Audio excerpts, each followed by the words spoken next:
Instead of the pitch deck, a video started playing. Not just any video, but something so inappropriate, so loud, so shameful. Everyone in the room looked at each other, if truly it was real or just mere imagination. Ebuka was not just rich, he was hide your girlfriend kind of rich. At 42, he had built a business empire from scratch in Lagos. His face was on billboards. His interviews made young people believe in hard work. Women called him Lagos' most eligible bachelor. On the outside, he was perfect, but inside, he was a slave to a secret shame. Every night, after long meetings, he would hang out with friends who were rich men in high positions. Politicians, they were birds of the same feathers that flocked together. They all drink and womanize together. He would often say, as far as he is single, he can date as many women he wanted, even to his girlfriend's face, Adora. Adora knew she deserved better, but she still stayed with him because he was wealthy and his balls are. Every night, Ebuka would sink himself into the world of adult content. He was too addicted that he would lock himself in his office to watch it. He started doing it in his university days just for fun, but over the years, it became a trap.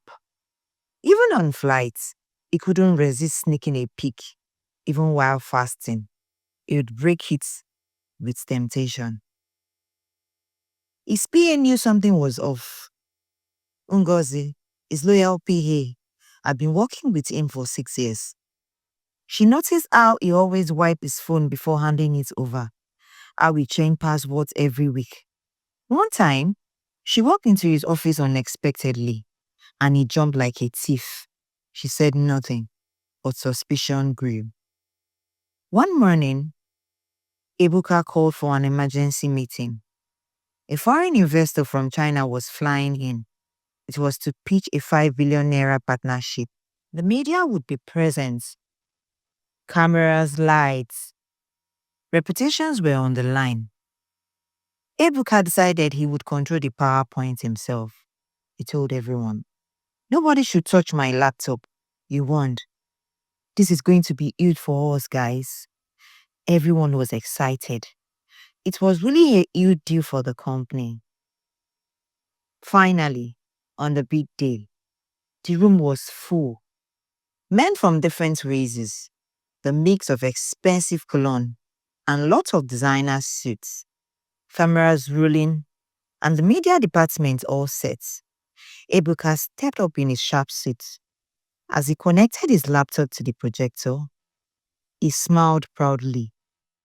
"Let's show them what true innovation looks like," he said. Then he pressed the wrong file and hair broke loose. Instead of the pitch deck, a video started playing. Not just any video, but something so inappropriate, so loud, so shameful. Everyone in the room looked at each other, if truly it was real or just mere imagination. It was so real that a Chinese investor choked on his coffee. A woman screamed. Ngozi, his PA, froze for a second. She tried to save the day, but it was too late. And Ebuka, he stood there like a carved tree, his mouth wide open. His eyes were wide. He had accidentally clicked the wrong folder, labeled private. He quickly yanked the laptop cord, but it was too late. 10 full seconds of disgrace had already passed. Phones were recording. News blogs were already posting. He stammered. It's a virus. It's an advert." But nobody believed him. Some staff giggled quietly. His board members sat in silence, faces stiff like granite. He tried to talk, but no one could listen. And when he finally talked, everything he said was incoherent. That at a point, he had to stop.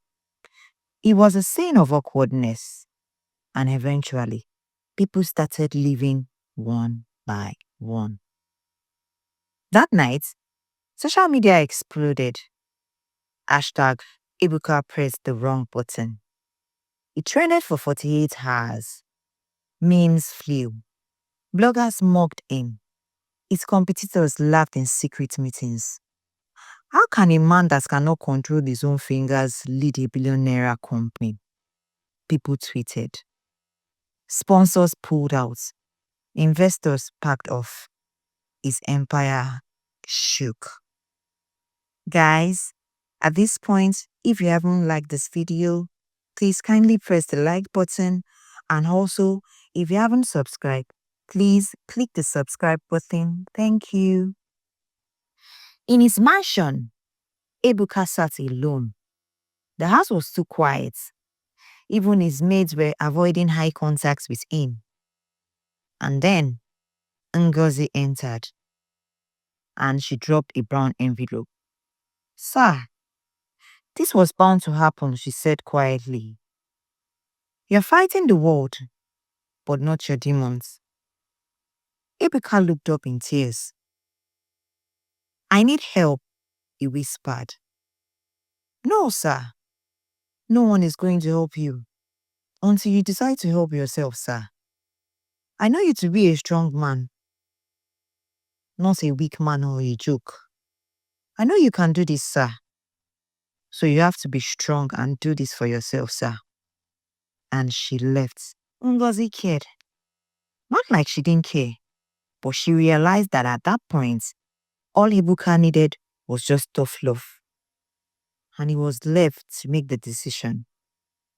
He kept on fighting the thought of going to see a psychologist. He felt he was washing his dirty linens outside. On a second thought again, he said, "My dirty linen was already spread in the public by me. So, where else will I wash it?" he said. After lots of back and forth, he decided to start therapy. Ebuka checked himself into a private rehabilitation center in Abuja. For weeks, he met other high-powered men with silent addictions, gamblers, alcoholics, and addicts like himself. The therapy was brutal, talking about his childhood, his loneliness, the emptiness. He tried to fill with money and shameful videos. His time in therapy made him reflect a lot about his life. He remembered how his father, a strict deacon, never showed him love. He never hugged him, and how his mother only praised his grades, never his arts. Affection was something he watched on screen, he admitted to the therapist. And for the first time, he truly opened up. After 3 months in rehab, Ebuka returned to Lagos, but the city had moved on. He entered his office. There was awkwardness in the air. He didn't feel like it used to feel. He had to rebuild not just his company, but also his dignity. But every time, he just finds himself crawling back to his old ways. It was tough. It was as if he was fighting a tough demon. He became more open to his therapist. During one of his virtual sessions, he said to his therapist, "I keep sliding back. I keep going back to my old habits. It's tough." His therapist said, "It will only get better when you choose to make it better. No one is coming to save you. You have to help yourself. We will always be here to support you, but the real work is with you." Those words stick with him as he pondered over it for so long. He started by changing his circle of friends with similar bad habits and reckless lifestyle. He became more serious with his spiritual life and started making good choice of friendship. And also, his relationship life got better. And little by little, he was staying away from those habits. It felt good. It felt like a newborn. It was a feeling he couldn't explain, like a feeling of achievement. As a man of great and big achievements, this beats any of his achievements so far. He got rid of everything that would push him back to his old ways. He became more disciplined. He had great work ethics normally, but his work ethics became better. He became more intentional. He started arriving earlier than usual at work. He added more things to fill his schedule up, especially during his idle period at work. He wasn't overworking, he was resting, but he ensured that his free times were spent to relax and do valuable things. Whenever the thought creeps in, he would find something to distract himself. Every Friday, he talked to his team about self-discipline. He launched a new foundation called Men Who Heal, helping young men battle silent addiction. At first, it was the joke of the internet. People were tagging him as an addict, trying to save an addict. But he was determined. He didn't give up or back up. It took a while, and slowly, the public started to forgive him, and even social media started to applaud him. Few months later, he tried to rekindle things with his ex, and so he visited Adora. Adora had left him after the scandal. He brought flowers and begged, but she looked him in the eye and said, "You broke my heart, not just with what you did, but with the way you treated me, like I was replaceable in your life." Adara didn't agree to get back with him. Rather, she flaunted her engagement ring in his face. Ebuka accepted his fate and moved on. He moved on with his life. At one of his foundation events, he met Ifunaya, a therapist who worked with young boys rescued from trafficking. She didn't care about his billions. She cared about his art. They started slowly, and little by little, they became close and closer. She would often give him encouraging words, and how proud she used to know him. "You're not your past, but don't forget it either," she would always say. And Ebuka started falling in love with Ifunaya. Ebuka's journey became a story people wanted to hear. He was invited to TEDx Lagos. He stood before 2,000 people and said, "Yes, I fell, but I stood up. If you're hiding your shame in your phone, in your habit, this is your wake-up call." He tried to encourage others. It was a great event filled with encouragement and determination. Months later, the same Chinese investor reached out to him. It was like a dream. And they finally signed the deal. And this time, it was double the money that was offered at first. No mistakes. Everything went perfect. Ebuka wept after the meeting. His company, once mocked, was alive again. At the same boardroom where he lost everything, but this time, it was a different story, different energy, and different story. And then and there, he proposed to Ifunaya with a ring and a note that read, "This time, I pressed the right button." She laughed through the tears and she said yes. After dating for just few months, Ifunaya never saw the surprise coming. Adara saw the news of the engagement online.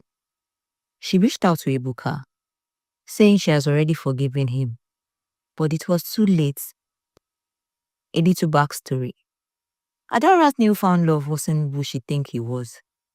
He lied to Adora that he was single and very wealthy, unknown to her that he was married with 6 children, and he was just a driver.